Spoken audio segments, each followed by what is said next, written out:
بتقول لي ببساطة شديدة: ماما بتعاملني على ان انا الام الصغيرة، انا ام ليها. فالموضوع بالنسبة لها عامل لها قلق كبير جدا.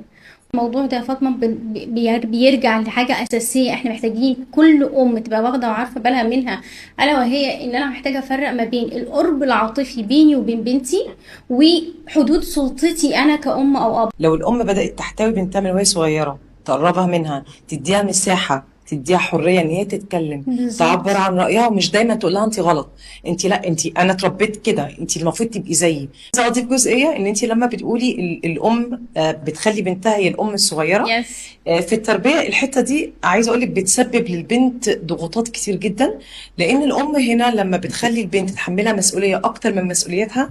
ودي كانت كيس عندي شفتها، إن أم بتتكلم وبتقول أنا من وأنا صغيرة وأنا قد بنتي كان طول عمر أهلي بيعاملوني على إن أنتي الكبيرة، على الرغم من بالظبط. فرق السن بينها وبين مثلا اخواتها ممكن يكون سنة سنتين، بس طول عمري عشان انا الكبيرة، انت اللي تخلي بالك من اخواتك، انت اللي تحملي المسؤولية، انت اللي تعملي، انت اللي تسوي، الكبيرة الكبيرة. فانا اتربيت من وانا صغيرة انا الكبيرة. البنت بالظبط. بقى إيه اللي حصل لها هنا؟ هي ما عاشتش فترة طفولة. البنت طالعة ما عندها الثقة في نفسها، ان وهي كبيرة بقى خلاص ومتجوزة وبقت ام، هي دايما حاسة ان هي متحملة مسؤوليتها مش بتاعتها.